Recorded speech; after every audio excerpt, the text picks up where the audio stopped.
Students, today we are going to start chapter number 16, that is probability. Okay. First of all, we are going to discuss the basic concept you have already done in class 11, class 10, है ना. तो हम शुरू करते हैं probability. What is it? So it's a chance of getting something.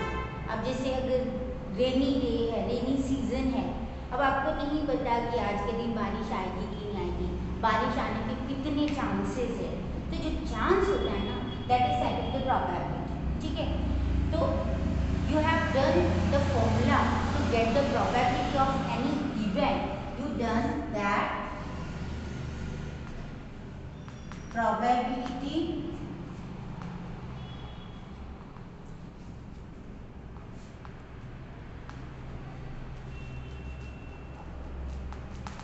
happening of event. से event का नाम दे देते ए. सो योर पी ए आप लिखा करते थे, ऊपर क्या आता था, फेवरेबल आउटकम.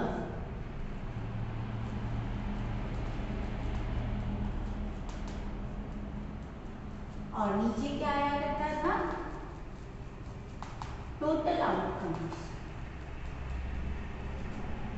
तो you have done this formula. Okay. अच्छा, सबसे पहले ये फेवरेबल और टोटल आउटकम्स है क्या. लास्ट ईयर आप लोगों ने 11 में किया था सैंपल स्पेस फाइंड आउट करना, जो आपके टोटल आउटकम्स होते हैं. थोड़ा सा डिस्कस करेंगे हम. इवेंट्स हमने निकाले थे 11 क्लास में, है ना. जैसे on tossing a coin, tossing a coin, एक कॉइन को अगर आप टॉस करते हो तो व्हाट आर द पॉसिबिलिटीज, या तो हेड आ जाएगा या टेल आ जाएगा. तो ये आपका क्या कहलाया करता था, सैंपल स्पेस, जिसको आप किससे डिनोट करते थे, एस से, है ना. और टोटल आउटकम्स भी हम इन्हीं को बोलते हैं. तो total outcomes when a coin, one coin is tossed is how much, it is 2, isn't it. And when you will toss 2 coins, या तो 2 कॉइन्स को एक साथ टॉस करो, या एक ही कॉइन को एक के बाद एक 2 बार टॉस करो, one and the same thing. तो टॉसिंग 2 कॉइन्स, सैंपल स्पेस क्या हुआ करता था अपना, या तो दोनों पे हेड आ जाए. एक सिस्टमेटिक वे में चलना है आपको, ताकि कोई भी, इनको सैंपल पॉइंट्स बोलते हैं. ये पूरा तो हुआ सैंपल स्पेस जो सेट है, जो भी पॉसिबल आउटकम्स जो हो सकता है, ऑल पॉसिबल आउटकम्स से जो सेट बनता है, that is your sample space. और उसमें ये जो आपके आते हैं points, these are sample points, isn't it. तो सिस्टमेटिक चलोगे तो कोई मिस नहीं होगा. ओके. 2 हेड से चलते, 2 हेड एक ही तरह से हो सकते. Now 1 head and 1 tail, first head होके सेकंड टेल आ जाए, या फिर ऐसा भी तो हो सकता है फर्स्ट टेल आकर सेकंड हेड आ जाए, या फिर दोनों ही टेल आ जाए. तो 2 heads then 1 heads and 0 heads. तो सिस्टमेटिक चलोगे तो सारा आ जाएगा. हियर टोटल आउटकम्स आपके कितने हैं, 4. वो कैसे आया, 1 पॉइंट पे 2 था, तो 2 पॉइंट्स पे 2 square, that is 4. Okay. Similarly if you are tossing 3 coins, या तो 3 कॉइन्स को एक साथ आप टॉस करिए, या फिर 1 कॉइन को 1 बाय 1 3 बार टॉस करिए, one and the same thing. So tossing 3 coins, ठीक है. It sample space will be, फिर सिस्टमेटिक चलिएगा, इधर 3 हेड्स, एक ही तरीके से हो सकता है. इफ 2 हेड्स एंड 1 टेल, वो कैसे होगा, देखो 2 हेड्स, पहले 2 हेड आके फिर टेल आ जाए, या हो सकता है हेड आया फिर टेल आया फिर हेड आया. ये जो सिंगल है ना, इसकी प्लेस आप चेंज करोगे. थर्ड प्लेस में था, सेकंड प्लेस में लिया, अभी फर्स्ट प्लेस में ले लो, है ना. तो ये 2 हेड एंड 1 टेल, ये सारे हमारी पॉसिबिलिटीज हो गई. इसके अलावा और कुछ नहीं हो सकता. नाउ 3 हेड हो गए, 2 हेड हो गए, नाउ 1 हेड, तो ऑब्वियस है साथ में 2 टेल्स आएंगे. अब हेड का पोजीशन बदलोगे, फर्स्ट प्लेस में था ना, अभी उसको सेकंड प्लेस में कर दो, टेल हेड टेल कर दो, फिर हेड को थर्ड प्लेस में कर दो, ये ऐसे, ठीक है. तो सिस्टमैटिक चलोगे तो कुछ भी मिस नहीं होगा. तो यहाँ पे आपका 1 हेड वाले सारी पॉसिबिलिटीज हो गई, and now 0 head means all the 3 tails. Okay. तो यहाँ पे टोटल आउटकम्स आपके 2 क्यूब से, because you are tossing a coin 3 times, so you will get 8. See 1 2 3 4 5 6 7 8 like this. Okay, अच्छा इसी तरह से अगर हमारे पास 4 कॉइन्स हैं, अगर 4 कॉइन्स को आप टॉस करते हो या 1 को 4 बार टॉस करते हो तो 2 की पावर 4 हो जाएगा, दैट इज 16 हो जाएगा। तो उसको भी आप सिस्टमैटिक वे में जो है लिखोगे तो आपको 16 आउटकम्स इजीली मिल जाएंगे। ठीक है, सिमिलरली ये तो हमने बात करी कॉइन की। अब आप डाइस का भी बहुत किया करते थे, है ना। तो अगर आप थ्रोइंग अ डाइस, एक डाइस को अगर थ्रो करते हो तो आपका सैंपल स्पेस 1 2 3 4 5 6, तो 1 2 3 4 5 6 में से आपका जो भी आ जाए total outcomes will be what 6। And similarly if 2 dice are there, या तो आप 2 डाइस को एक साथ थ्रो करो या फिर एक ही को एक के बाद एक 2 बार थ्रो करो, again one and the same thing. तो how many total outcomes will be there? It will be 6 square, that is 36। तो सिस्टमैटिक इसको आप लोग कैसे लिखा करते थे वो भी देख लो। वैसे तो आपको आता है, अगर किसी को कुछ डाउट हो तो क्लियर हो जाए, that's why I am checking. Okay, so हमारे चलो सैंपल स्पेस मेंशन करते हैं। अब 1 उसमें भी सिस्टमैटिक चलना है। फर्स्ट पे अगर 1 आ रहा है तो 1 के साथ सेकंड पे क्या आ रहा है ना। तो 1 के साथ 2 भी आ सकता है, 1 के साथ 3, देन 4, देन 5 एंड देन 1 के साथ 6 भी आ सकता है। सिमिलरली अगर फर्स्ट बार 2 आ गया तो सेकंड बार आपका 1 2 3 4 5 6 कुछ भी आ सकता है। तो ये 2 के साथ 1 2 3 4 5 6 आपका जो भी आ जाए, देन फर्स्ट टाइम 3 आ जाए और उसके बाद 1 2 3 4 5 6 आपको कुछ भी आ जाएगा। सिमिलरली 4 के साथ 1 2 3 4 5 6 आपको कुछ भी आ जाएगा। देन 5 के साथ again the same thing and finally 6 के साथ again the same thing. Okay, तो देखो ये ऐसे 6 है और ऐसे 6 है, टोटल कितने हो गए 6 स्क्वायर। तो total outcomes will be 6 square, that is 36, है ना। अगर 3 बार आपने टॉस किया, 3 डाइस है एक साथ करो या एक को 3 बार करो तो 6 क्यूब, है ना।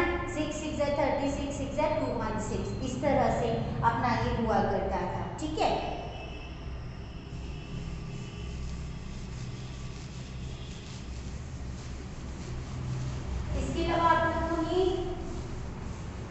कार्ड्स के बारे में किया है ना। टोटल कार्ड जो प्लेइंग कार्ड्स होते हैं, कंप्यूटर में गेम खेला करते हो ना, तो you must know how many cards are there. 11th और 10th में आपने पढ़ के आए हो। तो हमारे पास टोटल कार्ड्स कितने हुआ करते हैं 52। अच्छा, उसमें भी अपने पास रेड कार्ड्स और ब्लैक कार्ड्स, हाफ रेड और हाफ ब्लैक होते हैं ना। तो 26 आपके रेड हो जाते हैं और 26 आपके क्या हो जाते हैं ब्लैक हो जाते हैं। और अब इसमें भी आपके 4 स्विच हुआ करते हैं, है ना। तो रेड के अंदर एक तो आपका आ जाता है डायमंड और हार्ट, और ब्लैक में आपका आ जाता है स्पेड और क्लब, है ना। डायमंड कैसा हुआ करता है, इस शेप का होता है ना, हिंदी में ईंट बोला करते हो आप लोग। तो ये आपका डायमंड रेड कलर का हो जाता है। कितने होते हैं 13 कार्ड्स होते हैं कि नहीं होते हैं।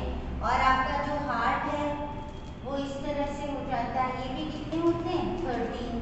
ठीक है, स्पेड आपका इस तरह से ब्लैक कलर का होता है, ये भी कितने होते हैं 13। काला पान जिसको आप बोलते हो, है ना। और क्लब जिसको आप चिड़ी बोलते हो, है ना, वो भी कितने होते हैं 13। तो ये आपको पता है। अब इन 13 में भी आपके कौन कौन से कार्ड होते हैं। सबसे पहले हमारे इक्का जिसको बोलते हो एस, है ना, फुल आपका एस है ना, ए से अपन उसको बोला करते हैं, है ना। उसके बाद क्या आ जाता है आपका किंग आ जाएगा, जो आप के बोल दिया करते हो। उसके बाद क्वीन, उसके बाद जैक, है ना। और उसके बाद जो नंबर्स होते हैं वो कहाँ से कहाँ तक रहते हैं, 2 से लेकर 10 तक के नंबर्स रहते हैं। यही सारी चीजें इसमें भी आ जाएगी, ए, के, क्यू और जे, और 2 to 10, और यही सारी चीजें बाकी इनमें भी आ जाएंगी, ठीक है। तो ये जो किंग, क्वीन और जैक होते हैं, इन पे फेसेस रहते हैं, आपको पता है। तो अगर फेस कार्ड की बात हो रही होती है तो हम सिर्फ किंग, क्वीन और जैक की बात करते हैं। हर स्लीप में 3 है, ये देखो इसमें भी 3 है, इसके अंदर भी 3 है। तो टोटल फेस कार्ड हमारे पास कितने होते हैं, 3 4 12 हुआ करते हैं हमारे टोटल फेस कार्ड्स, है ना। तो हमारे पास फेस कार्ड जो है एक स्वीट में 3 है और 4 स्वीट से तो कितने हो जाते हैं, 12। और अगर हमको नंबर कार्ड्स चाहिए होते हैं तो एक स्वीट में 2 से लेके 10 तक यानी 9 है हमारे पास, ठीक है। और 4 स्वीट से तो 9 4 से कितना हो गया, 36 हमारे पास हो गया, ठीक है। तो ये कितने हो गए, 48, और ए जो होता है उस पर कोई फेस नहीं होता है तो 4 ये, तो कितने हो गए, टोटल 52 हो गए कि नहीं हो गए। तो ये कार्ड्स के बारे में भी आपको जो है पता होना चाहिए, क्योंकि कार्ड्स पे बेस हमारे क्वेश्चंस रहते हैं। तो ए, के, क्यू, जे जिसकी भी बात करें कितने कितने होते हैं हमारे पास, टोटल 4 4, एक सीट में एक होता है और हमारे पास 4 सीट्स होते हैं तो 4 ए होते हैं, 4 के, इस तरह से। अगर सिर्फ रेड किंग की बात करी जाए, रेड 2 हुए और ब्लैक 2 हुए, तो ये सारे वेरिएशंस आपको कार्ड्स के बारे में भी पता होनी चाहिए, जो ऑलरेडी आप लोग पहले कर चुके हो, है ना। एंड कुछ और बातें हम डिस्कस कर लेते हैं ताकि आपके बेसिक कॉन्सेप्ट जो है एकदम क्लियर हो जाए।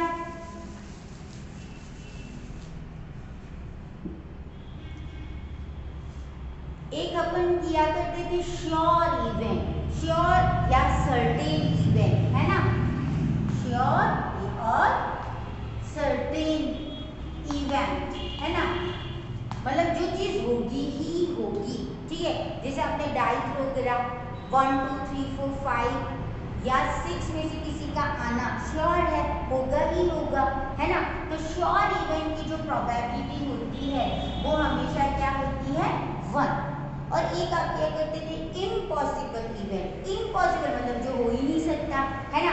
जैसे on throwing a die we want 7 तो आता ही नहीं है ना।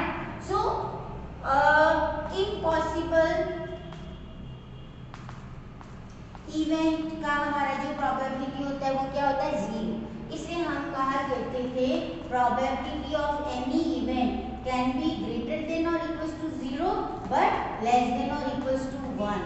It is very important concept. तो मिनिमम प्रोबेबिलिटी 0 होती है जो कि इम्पॉसिबल इवेंट की होती है, और मैक्सिमम प्रोबेबिलिटी किसी भी इवेंट की 1 होगी जो कि श्योर की होती है ना। और या फिर 0 पॉइंट समथिंग, जनरली हम अपॉन में छोड़ देते हैं, नीचे हमारा डिनोमिनेटर बड़ा होता है, नीचे टोटल आउटकम आता है ना वो बड़ा होता है, इसलिए तो 0 से लेके 1 तक ही होती है कोई भी प्रोबेबिलिटी। फिर एक कॉन्सेप्ट हम करते थे, अगर probability of happening of event आप पी ए से रिप्रेजेंट कर रहे हैं तो probability of not happening of event आप किससे रिप्रेजेंट करते थे, पी ए बार से, है ना। तो ए के सैंपल स्पेस में जो भी हमारी प्रोबेबिलिटीज इवेंट की होती है उनका सम 1 हुआ करता है, आपको पता है ना। तो must remember that probability of happening of event plus probability of not happening of event is always equals to what, 1. So if probability of happening is given to you and probability of not happening is required, then this formula is what, 1 minus PA. It is very important. Generally हमारे questions में इसकी जरूरत पड़ेगी, तो whenever probability of PA bar that is not happening of event is required, it will be 1 minus PA। तो ये एक आपका इंपॉर्टेंट कॉन्सेप्ट रहेगा, आप इसको याद रखा करोगे। अच्छा, ये इवेंट जो हमारा आ रहा है ना, और ये जो जैसे आपने ना कॉइन टॉस करा, डाई थ्रो करा, इनको अब रैंडम एक्सपेरिमेंट्स, इनको एक्सपेरिमेंट्स बोला जाता है ना। रैंडम क्यों बोलते हैं? वर्ड आपको पढ़ने में आएगा क्वेश्चंस के अंदर कि मतलब अब जैसे आप जब डाई थ्रो करते हो 1 2 3 4 5 या 6 में से कुछ आएगा वो तो पता है, बट एग्जैक्टली क्या आएगा that is not known to you, that's why it is said to be what, random experiment. और इवेंट्स, हम जिस चीज की बात कर रहे हैं, जैसे इवन नंबर आना it is one of the event है ना, ऑड नंबर आना it is another event, number greater than 4 is one of the event, number greater than 2 is one of the event, like that. तो जिसकी probability आपको चाहिए, जो हो सकता है वो हमारे क्या होते हैं, इवेंट्स हुआ करते हैं, है ना। एक अपनी 11th में सिंपल और कंपाउंड इवेंट्स के बारे में भी पढ़ा था। सिंपल में 1 सैंपल पॉइंट हुआ करता था और कंपाउंड में 1 से ज्यादा।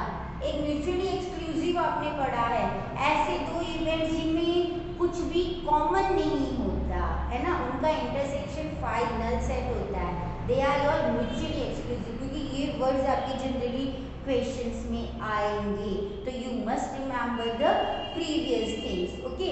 तो ये सारी चीजें आपको जो है याद रखनी है। और अपना जो बेसिक फॉर्मूला है favourable outcome upon total outcome, short में आपको याद है, हम लोग ऊपर FA या FO फेवरेबल आउटकम और नीचे टोटल आउटकम्स को इससे रिप्रेजेंट कर दिया करते थे। शॉर्ट में पूरा नहीं लिखे, आप शॉर्ट में लिख सकते हो, डजंट मैटर, है ना। तो ये हमारी बेसिक चीजें हैं। नाउ अब हम करेंगे कंडीशनल प्रोबेबिलिटी। कंडीशनल प्रोबेबिलिटी मतलब आपको कोई ना कोई कंडीशन दे दी जाएगी कि ऐसा होने के बाद ऐसा होने की प्रोबेबिलिटी, मतलब जैसे B, कोई इवेंट B है उसके होने के बाद इवेंट A के होने की प्रोबेबिलिटी निकालो। तो मतलब जो चीज़ हो गई उसके बाद दूसरी चीज़ हमको निकालनी है, उसको हम क्या बोलते हैं, कंडीशनल प्रोबेबिलिटी, है ना।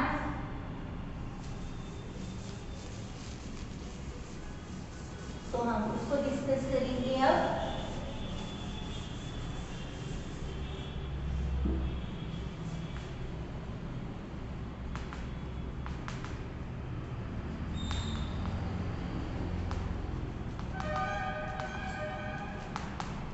ठीक है, तो जनरली हमको अगर चाहिए probability of event A when B is given या B has occurred, मतलब हो चुका या given है। क्वेश्चंस में दो तरह से आपका रहेगा, तो वो ध्यान रखिएगा। तो when B has occurred, तो हमको जिसकी प्रोबेबिलिटी निकालनी वो तो ऊपर आएगा और जो हो चुका वो कहाँ जाएगा, नीचे, है ना।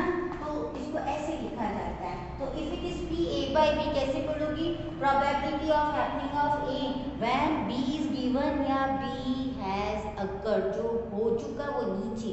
तो इसका हमारा जो फॉर्मूला रहता है, ऊपर तो दोनों के इंटरसेक्शन का प्रोबेबिलिटी आता है PA इंटरसेक्शन B, और नीचे जो नीचे है उसी का प्रोबेबिलिटी, है ना, जो हो चुका उसी का प्रोबेबिलिटी, क्योंकि A का तो ले नहीं सकते, वो तो आपको पता ही नहीं, वो तो आप निकालने जा रहे हो। तो formula for conditional probability, that is probability of A when B has occurred और B is given, it will B, ऊपर क्या आएगा, probability of A intersection B and upon probability of B, जो नीचे है उसी की प्रोबेबिलिटी, ठीक है। तो this is the formula, you must remember, ठीक है। अच्छा, इसके लिए अपन एक एग्जांपल ले लेते हैं, जैसे 2 पॉइंट्स वाला है। 2 पॉइंट्स अगर टॉस किए गए तो all possible outcomes will be like this, you know now, okay. अच्छा, हम बात करें, एक हमारा इवेंट है उसमें एटलीस्ट 1 हैड, एटलीस्ट का मतलब होता है वो और उससे ज्यादा, एटलीस्ट 1 हैड की बात करें तो 1 हैड मोर हो जाएगा। तो ये 1 हैड और ये मोर, यानी दोनों हेड्स भी हो सकते हैं। और एक इवेंट B की बात अगर हम करें कि फर्स्ट टॉस पर टेल आए, फर्स्ट टेल है ना, तो वो हो सकता है टी एन या टी पी, है ना, तो ये हो सकता है। तो अब अगर हमको प्रोबेबिलिटी ऑफ ए चाहिए, मतलब एटलीस्ट वन हेड आने की प्रोबेबिलिटी चाहिए, तो इसके फेवरेबल आउटकम्स कितने हैं? 3 आउट ऑफ टोटल आउटकम्स कितने हैं? 4। और यहाँ पे फर्स्ट टेल की बात करें तो इसकी हमारी प्रोबेबिलिटी कितनी हो जाएगी? फेवरेबल आउटकम्स है हमारे पास 2 और टोटल आउटकम्स है हमारे पास 4, सो इट विल बी व्हाट 1/2। और अगर इनका कॉमन की बात करें, अच्छा पहले ए इंटरसेक्शन बी निकालते हैं। दोनों में हमारे पास कॉमन क्या है? कॉमन क्या है हमारे पास? टी एन, है ना, सिर्फ यही कॉमन है। अब अगर हम इसकी प्रोबेबिलिटी निकालते हैं पी ए इंटरसेक्शन बी, तो वो हमारा क्या हो जाएगा? 1 और ये हमारा क्या है? 4। तो कॉमन की बात करें तो वो हमारा ये हुआ, है ना। बट अब अगर हमको ऐसा दिया जाए कि टेल आने के बाद एटलीस्ट 1 हेड आने की प्रोबेबिलिटी, अब ये तो गिवन है कि भाई टेल तो आ जाना चाहिए, तो हमको सिर्फ यही चीज जो है कंसीडर करनी बाकी बची, है ना। तो जब टेल आ जाए उसके बाद हमारा हेड हमको चाहिए, है ना, तो उसके लिए हमारी जो रिक्वायर्ड प्रोबेबिलिटी है वो क्या हो जाएगी? टेल आने के बाद हेड आना, उसमें सिर्फ एक ही हमारा है कि टेल आने के बाद हेड आए, तो वो 1 हुआ। और टोटल आउटकम्स यहाँ पे क्योंकि टेल तो आना ही चाहिए, उसके बाद हेड की बात हो रही है, तो वो क्या हो जाएंगे? 2, है ना। तो यहाँ पे ये चीज जो है हम लोग दे सकते हैं, यहाँ पे ऊपर तो प्रोबेबिलिटी हमने जैसे बोला ए इंटरसेक्शन बी और ये हमारे बी की प्रोबेबिलिटी। अब देखो पी ए इंटरसेक्शन बी क्या था हमारा? 1/4 और पी बी हमारा क्या था? हमारा यहाँ से ले लेते हैं 2/4, है ना। तो देखो डिनोमिनेटर 4 कैंसिल है और आपको क्या मिला? 1/2। देखो ऐसे भी 1/2 आया था और आपने फॉर्मूले से लिया तो भी क्या आया? 1/2 आया। तो कंडीशनल प्रोबेबिलिटी में क्वेश्चंस में आपको गिवन होगा कि find the probability of such and such event when one of the event given होगा हैज अकर्ड या और गिवन। तो जिसकी प्रोबेबिलिटी निकालनी हो जनरली ए ले लेना या ई ले लेना, और जो गिवन हो या अकर्ड है तो उसको आप बी या फिर एफ, किसी बुक में ए बी ले लेते हैं, किसी बुक में ए एफ ले लेते हैं, नाम तो आपने देने हैं तो आप अपने हिसाब से दे सकते हो। तो this is your what? This is your conditional probability, ठीक है। तो अपना जो फर्स्ट एक्सरसाइज है हम इसमें ये कर लें। अच्छा, एक और फॉर्मूला हमारा जो 11th क्लास का है और वो सेट्स में भी आता है, दैट इज वेरी इंपॉर्टेंट, जरा उसको भी डिस्कस कर लेते हैं and after that we will start the exercise.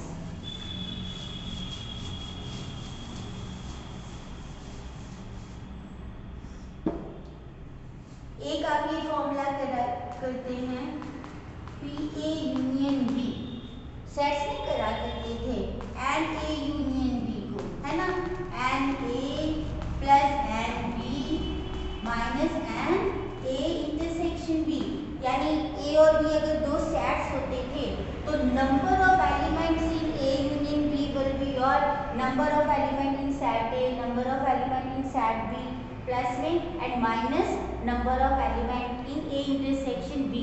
Problem solve किया करते थे तो याद है ये किसके लिए आता था? और हिंदी वाला या से यूनियन और, है ना। और ये हमारा इंटरसेक्शन किस वर्ड के लिए जो प्रॉब्लम सॉल्व करते थे किस क्या होता था? एंड, है ना, हिंदी वाला आपका और, है ना। या फिर ये यूनियन आपका एटलीस्ट वर्ड के लिए भी आता है, और ये जो है बोथ, क्योंकि इंटरसेक्शन है ना, कॉमन है ना, ठीक है, इसलिए बोथ या एंड वर्ड के लिए हमारा इंटरसेक्शन हुआ करता था, और यूनियन और या एटलीस्ट के लिए आता है। तो ये चीजें अपनी भूलनी नहीं है, याद रखनी है। तो इसी से हमारा P A union B will be your P A plus P B minus P A intersection B. Okay, तो must remember this is very important formula. अच्छा, एक और आप किया करते थे अगर आपके सेट्स डिसजॉइंट होते थे, डिसजॉइंट मतलब जिनमें कोई कॉमन ही नहीं है, तो फिर हमको ये वाला टर्म नहीं लेना पड़ता था, तो एन ए यूनियन बी सिर्फ n A plus n B हो जाता था। तो डिसजॉइंट यहाँ पे प्रोबेबिलिटी में वो म्यूचुअली एक्सक्लूसिव वर्ड हमारा आ जाता है instead of disjoint. Disjoint sets में आता है, ठीक है। इसके अलावा एक और मैं आपको याद दिला दूं, डी मॉर्गन्स लॉ, वो भी हमको जरूरत पड़ती है। तो डी मॉर्गन्स लॉ में हमने ये करा है कि if it is A union B dash, bar या डैश एक ही बात है, होल बार लगाओ या डैश लगाओ, ठीक है। कॉम्प्लीमेंट के लिए किया करते थे, यहाँ पे प्रोबेबिलिटी में नॉट के लिए अपन बार लगाते हैं, है ना। तो सेट्स में अपन क्या करते थे, कॉम्प्लीमेंट्री सेट के लिए डैश लगाते थे ना, वही है। If it is A union B whole dash then it will be your A dash.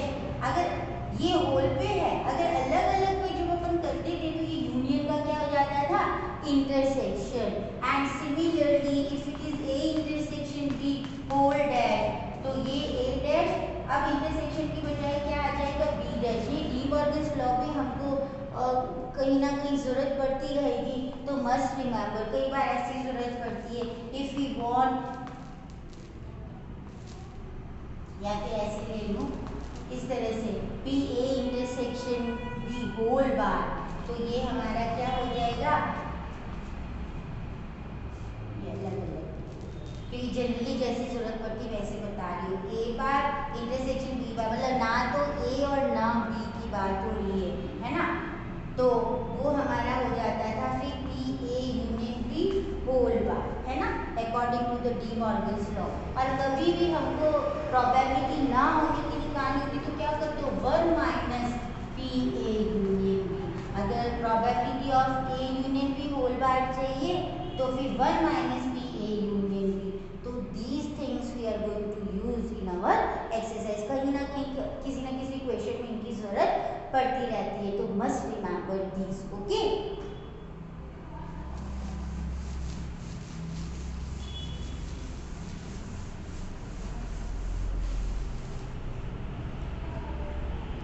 तो अब मैं वापस से कंडीशनल प्रोबेबिलिटी की जो फॉर्मूलाज है वापस एक बार बता देती हूँ।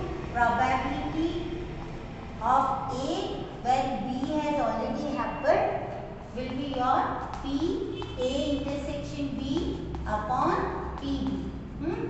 एंड मस्ट रिमेंबर ये जो डिनोमिनेटर वाला है must not be equal to 0, वरना नॉट डिफाइंड हो जाएगा।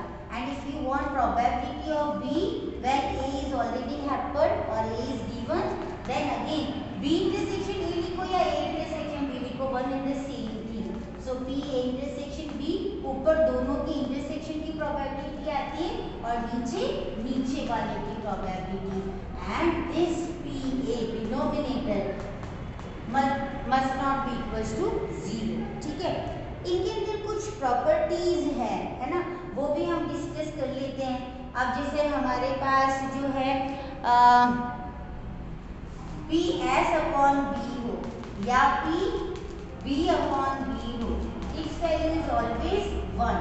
एस हमारा सैंपल स्पेस है, तो आप देखो पी एस अपॉन बी अगर हमको चाहिए according to the formula for conditional probability, ऊपर दोनों का इंटरसेक्शन आएगा और नीचे वाले का प्रोबेबिलिटी आएगा, और सैंपल स्पेस और जो भी इवेंट बी है उसका इंटरसेक्शन, तो ऑब्वियसली बी होगा, इंटरसेक्शन इज कॉमन ना, so it will be P B and upon P B, ठीक है। तो क्या होगा, 1 हुआ जिसे बताया।